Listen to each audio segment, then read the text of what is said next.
Probing. Intro sound. Welcome back to Pythagos QuickPlay. If you're joining me for the first time, this is a show where I make snap judgments about a game based on very little data. So now, as you can see, we've got a new timer up in the corner of the screen. So now when I show you a clip, you'll know how far into the gameplay I am. Today's game is Hacknet, which is available in the Humble Monthly Trove. Hacknet is a puzzle game where you play as a hacker trying to hack into a bunch of different servers. It starts out, you're just logged into your own PC, you get an email from some person. That person is telling you, hey, you need to go crack this server. You need to learn how to do all these things. And then you go to that server and you learn some simple Linux commands and they give you a nice UI to do some of the things that you can't do on just a Linux shell. It's very highly geared toward people who know a little bit about that world, but we'll talk about that when we get into gameplay. So how Pythagos QuickPlay works is I'll play a game for exactly 24 minutes. After those 24 minutes, I will come back and then rate the game. I've actually already played the game, and now I'm going to go through the categories that we're going to rate it on. So the categories that we look at are art, how high quality is the art, and how well does the art aesthetic fit with the theme of the game. Sound, how good are the sound and music and how well did they fit with the theme of the game, and how much tweaking did I have to do to the sound settings after I log into the game. I typically have to turn down the volume when I first start up a game. Gameplay and understandability. How intuitive is the gameplay? How fun is the gameplay? How well does the game follow the rules it sets for itself at the beginning? Controls. How intuitive are the controls? And I consider this separate from gameplay and understandability. Controls are their own thing. Brokenness. I want to identify how many bugs I ran into and how painful they were to deal with. And finally, replay. I'm going to rate it based on how much I want to replay the game. For all of these categories, I'm going to rate from 1 to 5. 1 being the worst, 5 being the best. So first, let's rate art. The art in this game fit very well with the hacker aesthetic they were going for, but there was not much art. It didn't really need much. You had your terminal, you had your server display stuff, and you had your network. The network display was kind of nice. The art was intuitive to follow, especially to me. I have some experience with the Linux terminal. There just isn't enough to really give it a very high score. Fit with the theme of the game pretty well, which rates it higher, but overall I will give the art a 3. Sound. So I made a huge mistake. My recording settings didn't have the sound recorded. So the sound was piped just to my headset and not to the recording. So you don't even get to experience the sound. That being said, there were a couple of music tracks and there were a couple of sound effects for when you click on things. Nothing was annoying. They fit pretty well with the theme of the game. It was kind of electronic dance music. There just isn't enough to give sound a very high score here. There's not much. I will give sound a neutral score of 3. Gameplay and understandability. How intuitive is the game? How fun was the game? And how well did the game follow the rules it set for itself? The core gameplay loop here is that you get an email and then you have to go follow the instructions of the email and go log into other computers, and you have to hack and find something. What that something is changes depending on the email you get. It's very interesting as somebody who has a lot of experience with not with hacking, but with software development and terminals and Linux. The game followed the rules it set for itself very well. It's got some aspect of puzzle. I didn't get far enough in to where these were actually puzzles yet. And then you will go back to your email and your reply.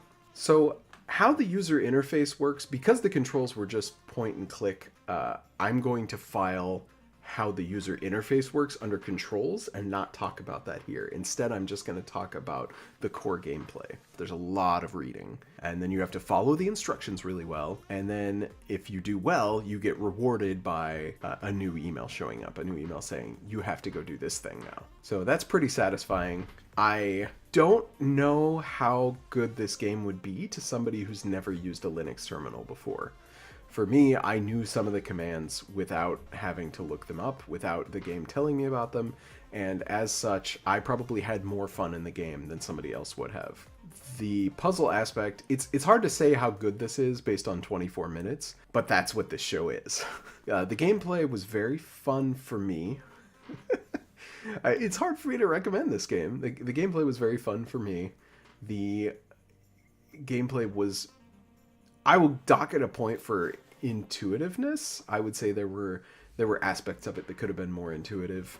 The biggest problem I think I had with it was there was so darn much reading, which, I don't have a problem with reading in games. I play a lot of Japanese RPGs, but the problem was I'm trying to get through as much of this as I can in 24 minutes, and trying to rush through it caused me to try to speed read and just completely not comprehend what he was asking me to do. Typically, the hacker person sending you requests would tell you, you need to go do this thing. Maybe there's a secret file. And then when you log into the remote server, you have to figure out where that secret file might be. Usually he gives you a hint, and which secret file that actually is that you need. So I'll dock it a point for intuitiveness, but overall I really enjoyed the gameplay loop. So I'm going to give gameplay a 4. Controls. This one's a bit different from previous games. In previous games, the controls are mouse and keyboard, you'll use WASD to move around. I think of the games I've played so far, most of them used WASD to move, and the mouse was click to aim or click to interact. In this one, you're clicking on parts of a computer. You're clicking on programs within a computer. You're typing Linux commands, some fake Linux commands, and some real ones. That means is you have to know how a terminal works.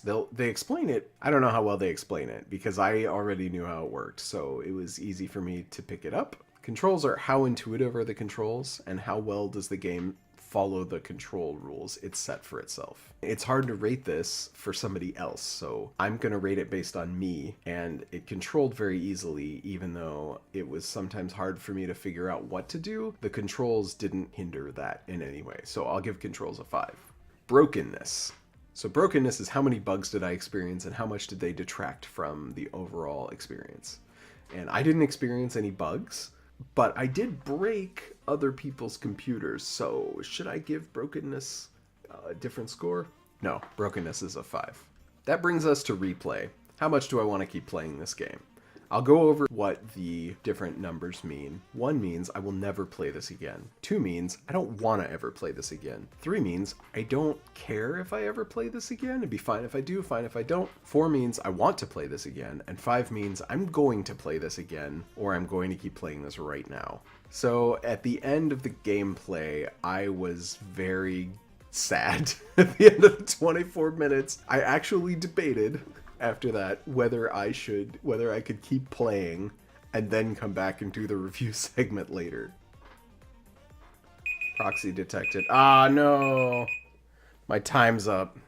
Huh. Alright. I gotta review it based on 24 minutes and then I can come back and keep playing. Save and I'll close. Ultimately, I decided no. What I have to do in this show is play the game for 24 minutes, immediately rate it, and then I can go do other stuff. Then I can go play it again, then I can look up more information about it, and yeah. So, obviously, I want to play it again, and I want to play it right now, so I'm going to give replay a 5. So, let's go down through the scores again before we rate the final score. We gave art a 3, sound a 3, gameplay and understandability a 4, controls a 5, brokenness a 5, and replay a 5. So we get a final score of 4.2. So this game is called Hacknet, and it's available in the Humble Monthly Trove. It is also available on Steam. Currently it's $10. The developer is Team Fractal Alligator, and it's published by Fellow Traveler. It came out in 2015. Alright, thanks for watching. If you liked this, go ahead and click like. If you didn't like it, click dislike. You're gonna anyway. If you want to see more of these and you want to be notified when they are put up, go ahead and click subscribe. What I really need from you is I need to know what you think I should play next. I've got a long Steam backlog and I don't even know where to start with it. In fact, I went outside of that. This is available in the Humble Monthly Trove too, and that's where I got it. I just downloaded it from there. So I super overwhelmed by my Steam backlog, and so if you give me any suggestion of a game to play, if it's free, if it's cheap, or if it's something that sounds interesting, let me know if there's a game you really love or really hate that you want me to play. Bonus points if it's broken. Bonus points if I can experience some bugs. I haven't experienced a lot of bugs yet. All right, thank you so much. Have a great day. I'm Pythagos, and Pythagos out! A friend of mine recommended this to me. He didn't say anything about it. Actually, he didn't even recommend it to me. He just said it's been taking time away from Baba Is You for him. So I thought any game that's enough to take attention away from Baba Is You could deserve some of my time. It's time for you to connect to an outside computer. Be aware that attempting to compromise the security of another's computer is illegal. Oh, Windows updates decided now was a good time to go. So it helps that I know some Linux commands. You're reading this? There's a lot of reading. This is going to be tough to do anything in 24 minutes. The sound is pretty good. It's mostly just music. There's not a lot else. It's not bad music though.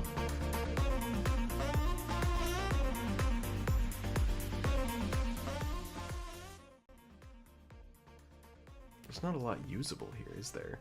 I'm gonna have to cut so much out.